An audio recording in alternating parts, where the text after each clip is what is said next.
My name is Clifford Paul. I'm the Moose Management Coordinator at Unama'ki Institute of Natural Resources.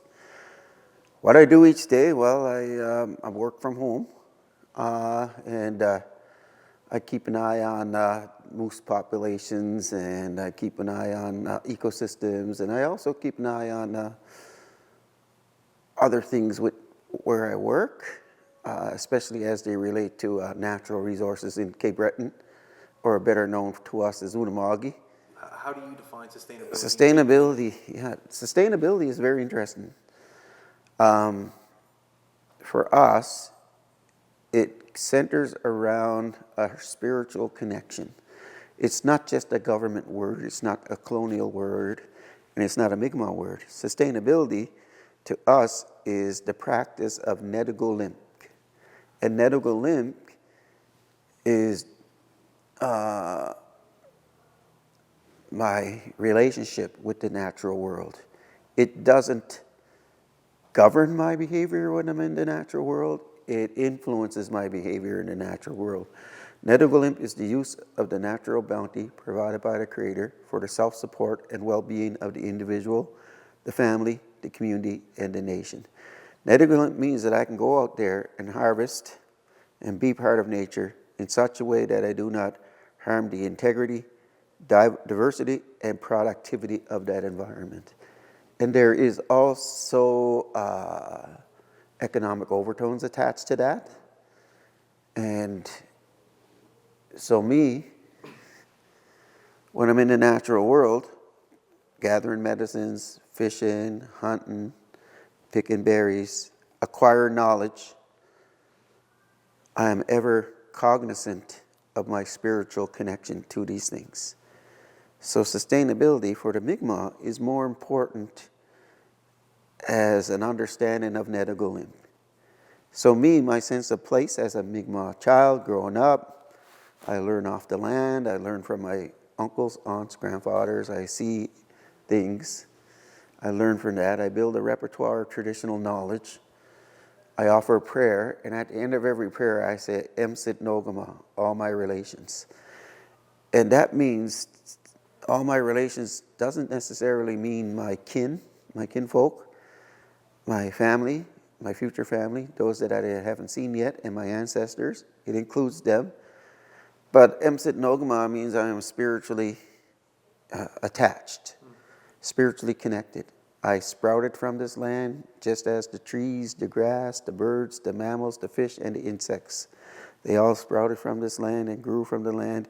Everything from these lands and waters sustained their lives, and they sustain my lives. When I die, I go back. My body nurtures their lives, nurtures the nutrients, nurture the plants, the animals, the fish, the insects, the soils. It's a cycle of life. So when I say the eagles are my aunts and uncles, the trees are my brothers and sisters, the rocks in the stream are my grandfathers, all these things mean that way. That's what sustainability is, that spiritual connection of Msit No'kmaq, my sense of place, my understanding of the natural world, my spiritual connection to the natural world. From there, I understand Netuklimk, my responsibilities, what I'm supposed to do as a relatively young person, learning all these things. Now that I'm older, I have to teach and provide example. So, sustainability stems from those understandings. And from those understandings, I can really understand Mi'kmaq natural law, because I understand my sense of place, I understand Msit No'kmaq, all my relations, I understand Netuklimk. From there, I can really talk about Mi'kmaq natural law, which means I'm at the right place at the right time, doing my harvests according to traditional teachings. How does the Moose Management Program and other programs like it contribute to sustainability? Yeah, that's a good question. You know, our ancestors, they matched their migration patterns to the birds, the mammals, the fish, and that they would meet up with each food source at the peak of its food value and at a time where we would not negatively influence the populations. So the Mi'kmaq historically had a strong and vibrant way of providing the best food, providing teachings, and also do it in a way that's respectful to Mother Earth and yourself. So how do we teach that in the modern day? It's pretty interesting. How do we teach that in the modern day? We have, today, we have moose management people making moose management decisions. We have pine marten people making pine marten decisions. We have salmon people making salmon decisions. We have stream restoration people making stream restoration decisions. We have lynx people making lynx decisions. And government and organizations like to pigeonhole those portfolios. Oh, you're working on moose, here you go. You're working on the pine marten, here you go. We need more collaboration.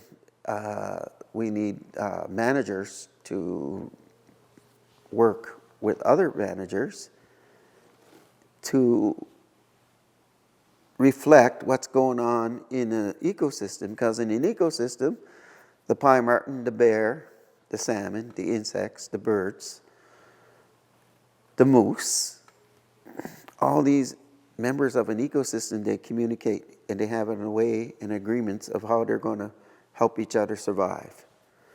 So as managers, I tell young people who's trying to learn these things, I said, you have to communicate just as they do in nature. That way we can better do our work. Yes, I'm a moose management coordinator.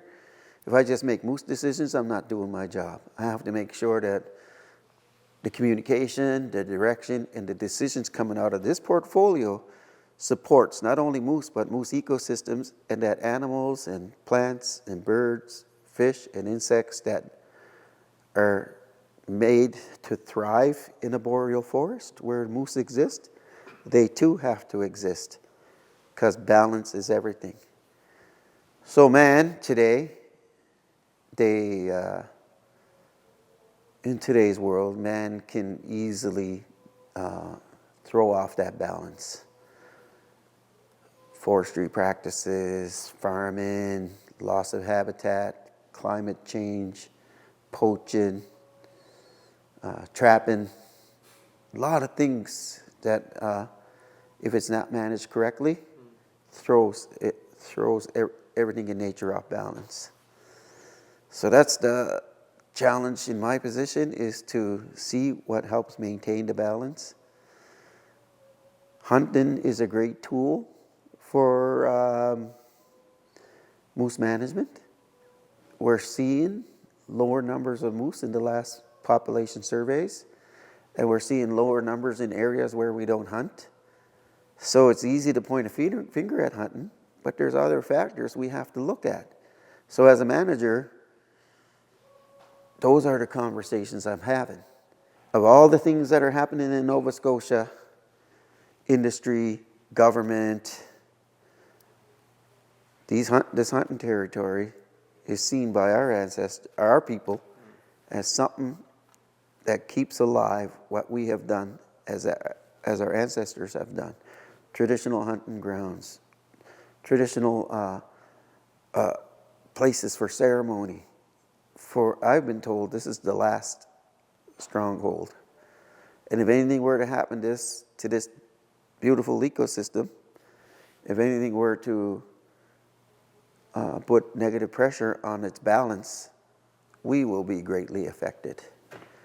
That too is within the management parameters of how we look at things that need to be done in Northern Cape Breton.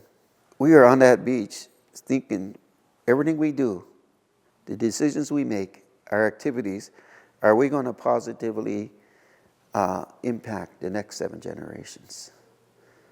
Also, the decisions we make on this beach today through our harvesting activities, are we going to be looked favorably from our ancestors? So yes, 7 generations ahead, 7 generations back. As a Mi'kmaq person, who understands Netuklimk, understands Msit No'kmaq, understands Mi'kmaq natural law, the spiritual connection to all things. We are not thinking in a linear thought process. Constant flux in motion. So too is our awareness. Can you describe what it means by land-based learning, and how do you apply it? Well, we're a maritime people, and there's more to it than land. We are land and water. And for us, we have to demonstrate by example. So when we take the kids on the land, take them to the places where land and water meet, we have to show them that this is the